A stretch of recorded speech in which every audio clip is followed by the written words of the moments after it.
శ్రీమాత్రే నమ.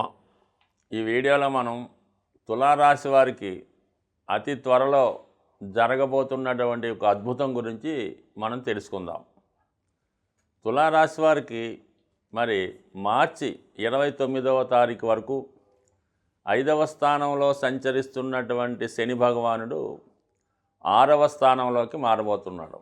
అంటే మళ్ళా ఈ రాశి వారికి 27.5 సంవత్సరాల తర్వాత ఈ శని భగవానుడు విజయస్థానంలోకి రావడం జరుగుతుంది. అందరికీ తెలుసు, శని కేవలం 3, 6, 11 స్థానాల్లో మాత్రమే తన శుభ ఫలితాలు ఇవ్వడం జరుగుతుంటుంది. అంటే ఒక 30 సంవత్సరాలు ఒక వ్యక్తి యొక్క జీవితంలో 7.5 సంవత్సరాలు మాత్రమే శుభ ఫలితాలు ఇస్తూ మిగతా 22.5 సంవత్సరాలు ఏదో విధంగా జాతకుడిని పరీక్షిస్తూ ఇబ్బంది పెడుతూ ఉంటాడు.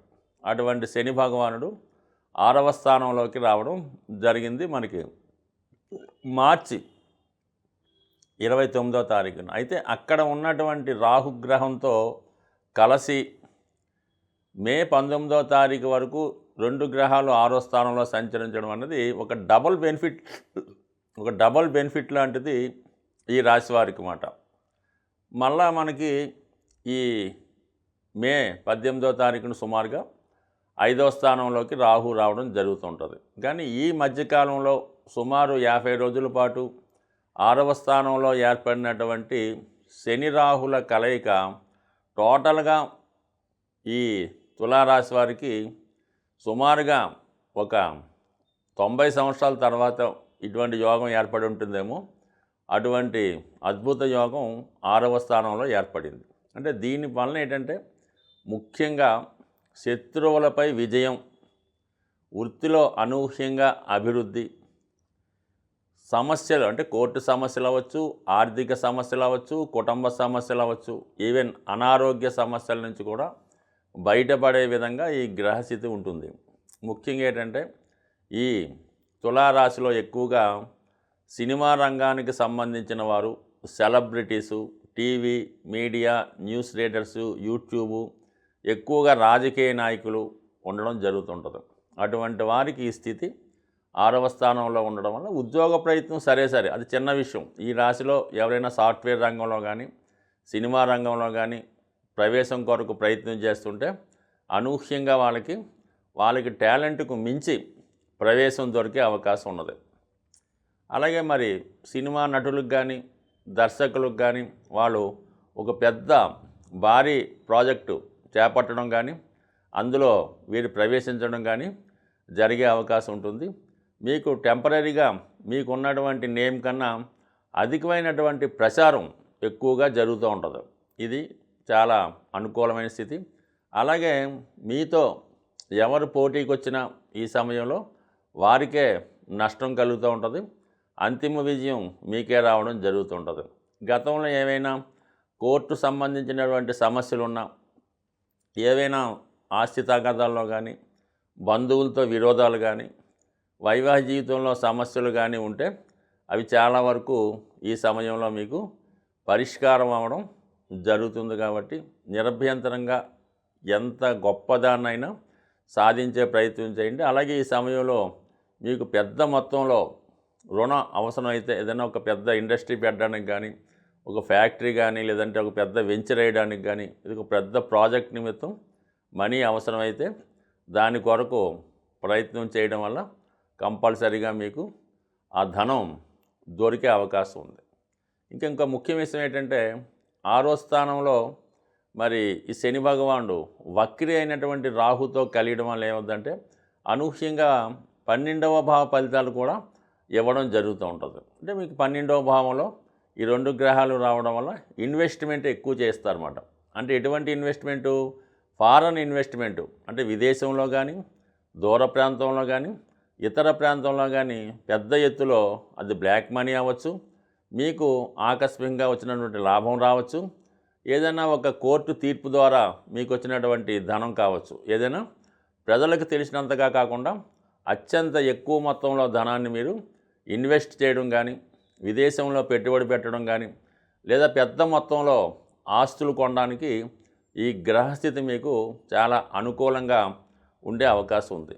అలాగే ఇది ఎవరైతే సినిమా ఇండస్ట్రీ కానీ, ఆటోమొబైల్ రంగం కానీ, బ్యాంకింగ్ రంగం కానీ, వడ్డీ వ్యాపారం చేస్తున్న వాళ్ళకి వారికి రావాల్సినటువంటి ధనం ఏమైనా ఉంటా ఆగిపోయిన ధనం ఉన్నా కంపల్సరీగా మీకు అది సాల్వ్ అవ్వడం జరుగుతుంది. ఫర్ ది సేమ్ టైం మీకు బాగా నైపుణ్యం కలిగినటువంటి సేవాభావం కలిగినటువంటి స్టాఫ్ అంటే మీకు పనిచేయడానికి కానీ మీ కింద సహాయకులుగా ఉండడానికి కానీ మీరు చేసే ప్రయత్నం నెరవేరడం వల్ల ఒక మంచి స్టాఫ్ మీ కింద పనిచేసే వాళ్ళు దొరకడం వల్ల వాళ్ళ యొక్క సామర్థ్యంతో మీకు బాగా ఉపయోగపడడం కూడా జరిగే అవకాశం ఉంది.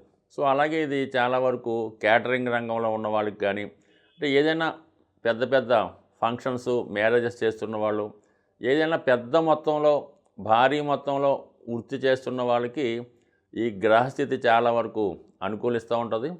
అలాగే మనకి మీలో ఉన్నటువంటి టాలెంట్కి గుర్తింపు రావడం ఇవన్నీ కామన్గా జరిగే వ్యవహారాలు. సో ఏదైనా జాతకంలో ఎప్పటిదాకా అనుభవించిన విధంగా మీ యొక్క సక్సెస్ రాబోతుంది. ఇది వారి వారి స్థాయిని బట్టి కూడా ఉంటుందన్నమాట. అదే విద్యార్థి దశలో ఉన్న వాళ్ళకి ఉద్యోగ ప్రయత్నాలు ఫలిస్తాయి. అది ముఖ్యంగా విదేశంలో ఉద్యోగాలు కానీ సాంప్రదాయేతర ఉద్యోగాలు కానీ జరిపించే అవకాశం ఉంటుంది. అలాగే మిడిల్ ఏజ్లో ఉన్న వాళ్ళకి వాళ్ళ యొక్క సమస్యల నుంచి బయటపడతారు. అంటే పిల్లలకి ఏమైనా వివాహం చేయవలసి ఉన్నా, వారికి ఏమైనా ఉద్యోగాలు రావాల్సి ఉన్నా, మీకు ఏమైనా రుణాలు ఉన్నా కూడా అవి ఈ సమయంలో తీరతాయి. అది పెద్ద ఏజ్లో ఉన్నవాళ్ళు వారి యొక్క ఆరోగ్య విషయంలో కొంతవరకు అనుకూలంగా ఉండే అవకాశం ఉంది. లేదా కొంతమంది వాళ్ళ యొక్క ఆరోగ్యం నిమిత్తం ఏదైనా ప్రకృతి ఆశ్రమంలో చేరి అక్కడ వైద్యం చేయించుకునే విధంగా కూడా ఈ గ్రహస్థితి చెప్తూ ఉంటుంది. అంటే ఈ విధంగా ఉండడం. అలాగే భూమి సంబంధించిన లాభం మాట మీరు చాలా కాలంగా ఏదైనా ఒక స్థిరాస్తి కొనాలని కానీ గృహం కట్టుకోవాలి కానీ ఆలోచన ఉంటే మరి ఈ సమయంలో ఆ ఆలోచన మీకు నెరవేరి ప్రశాంతంగా ఒక కొత్త గృహాన్ని నిర్మించుకొని అందులో హ్యాపీగా సంతోషంగా ఉండడానికి ఈ గ్రహస్థితి చెప్తూ ఉంటుంది. ఇక ముఖ్యంగా ఏంటంటే ఈ 6వ స్థానానికి ఉన్నటువంటి గ్రహాలు ఏంటంటే మరి మనకి శని భగవానుడు చతుర్థ పంచమాధిపతిగా తులారాశికి యోగకారకుడు అవుతుంటాడు. అంటే మీకు శుక్రుడి కన్నా శని ఎక్కువ మంచి ఫలితాన్ని ఈ తులారాశి వారికి ఇవ్వడం జరుగుతూ ఉంటుంది. మరి అటువంటి వాడు రాహు 6వ స్థానంలో రావడం వల్ల అంటే మీకు ఎవరైనా పోటీగా వస్తే వాళ్ళు ఆటోమేటిక్గా నష్టపోవడం జరుగుతూ ఉంటుంది. అందువలన ఏంటంటే అలాగే ఇంకొక ముఖ్యంగా సాధారణంగా ఏంటంటే తల్లి తరపు బంధువులకి కొంత ఇబ్బందులు కలిగే అవకాశం ఉంది. అది మీ యొక్క తల్లిగారికి అనారోగ్యం కలగవచ్చు, లేదా మాతృ సమానమైన వారికి కూడా కొన్ని చికాకులు వచ్చినప్పటికి కూడా అవి పరిష్కారం అయ్యే అవకాశం ఉంటుంది. ఏదైనా మనకి జ్యోతిష శాస్త్ర ప్రకారం గ్రహాలు యొక్క స్థితి మనకి అనుకూలంగా లేనప్పుడు గ్రహాలకి సంబంధించినటువంటి పరిహారాలు చేసుకోవడం జరుగుతూ ఉంటుంది. అయితే ఏదైనా పాపగ్రహాలు మన మీద ప్రభావం చూపుతున్నప్పుడు దాని యొక్క తీవ్రత చాలా వరకు ఎక్కువగా జరుగుతుంది. అంటే ప్రతి గ్రహానికి ఒక అధిదేవత ఉండడం జరుగుతూ ఉంటుంది. మనం ఆ అధిదేవతని పూజ చేసుకోవడం వల్ల ఆ గ్రహాలు మనకి అనుకూలమైన పరిస్థితులు రావడం జరుగుతూ ఉంటుంది. మరి శని భగవానుడికి కామన్గా ఈశ్వరుడు శివుడు అధిదేవుడిగా ఉండడం జరుగుతూ ఉంటుంది. మరి రాహుగ్రహానికి అమ్మవారు కనకదుర్గ అమ్మవారు అధిదేవతగా ఉండడం జరుగుతూ ఉంటుంది. మీరు అబ్జర్వ్ చేసే ఉంటారు కామన్గా మరి లోకం మనకి ఇంప్రూవ్మెంట్ అవుతున్న కొద్దీ మరి అంటే పాపమా పుణ్యమా వారి సంఖ్య పెరిగిన కొద్దీ ఈ దేవాలయాల్లో కూడా విపరీతంగా మనకి రద్దీ కనబడడం జరుగుతూ ఉంటుంది. అంటే ఇప్పుడు అనూహ్యంగా మనకి కనకదుర్గ అమ్మవారి అంటే ఏ అమ్మవారి దేవాలయాలైనా చాలా వరకు ఎక్కువ భక్తులు నమ్మడం జరుగుతుంది. కాబట్టి ప్రస్తుతం ఈ 2 గ్రహాలు కలయడం జరిగింది.